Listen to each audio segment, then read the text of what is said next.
NHL's 10 worst contracts in 2025. Huberdeau, Provorov, more exposed. In the high-stakes world of professional hockey, contracts can make or break a player's career. The NHL's 2025 edition of the 10 worst contracts reveals the players who are struggling to live up to their hefty paychecks. These contracts aren't just about the money. They're about the future value of each player, taking into account age, performance, and projected salary. Here's a deeper look at the players who are failing to deliver the value their contracts promise. 1. Jonathan Huberdeau. The $10.5 million cap hit on Huberdeau's contract is a heavy burden for the Flames. Huberdeau, once a superstar, has been struggling to meet expectations, with a projected surplus value of negative $32 million. It's a tough pill to swallow for a player who was recently part of a Stanley Cup winning team. The question remains, can Huberdeau bounce back, or is this a sign of his decline? 2. Ivan Provorov. Provorov's $8.5 million per year deal is a contentious point among fans and analysts. His defensive skills are undeniable, but his ability to drive play has been called into question.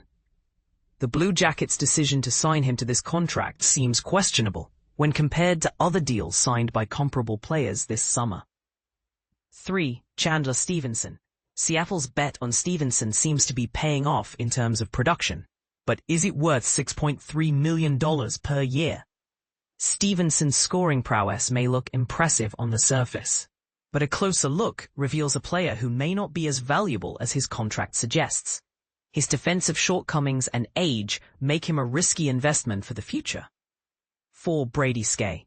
The Predators' acquisition of Skjei looked promising last summer, but his first season in Nashville was a disaster. Skjei's defensive game took a significant hit, leaving the Predators with a player who is far from the $7 million defender they signed. The question is, can Skjei bounce back, or is this the new normal? 5. Nicholas Hague. The Predators' signing of Hague to a $5.5 million contract is a head-scratcher. Hague has never played in a top-4 role and has no leverage as a free agent. The trend of teams paying defensemen based on their size rather than their performance may explain Hague's contract, but it's a risky move for the Predators. 6. Sean Couturier.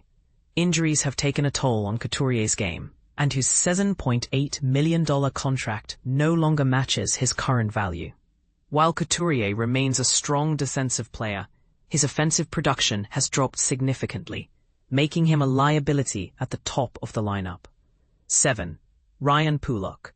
Pulock's $6.2 million contract seemed like a steal during the Islanders' peak, but his recent struggles have made it a burden.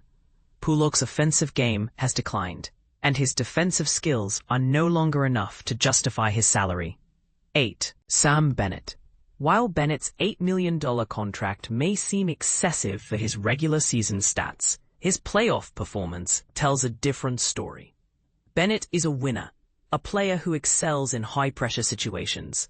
For the Panthers, his contract is a luxury they can afford, thanks to the savings from other players.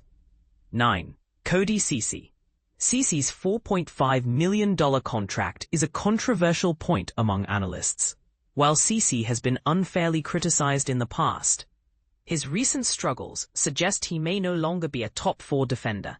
The Kings are paying for what Ceci once was, and it's unclear if he can return to that level. 10. Tanner Jeannot. Jeannot's $3.4 million contract is a puzzling move for the Bruins. Jeannot's scoring touch has all but disappeared since his breakout season, leaving the Bruins with a replacement-level player making third-line money. These contracts are a reminder that in the NHL, money doesn't always equal success. As fans and analysts, we're left to wonder, who will bounce back and who will continue to struggle? Let us know your thoughts in the comments.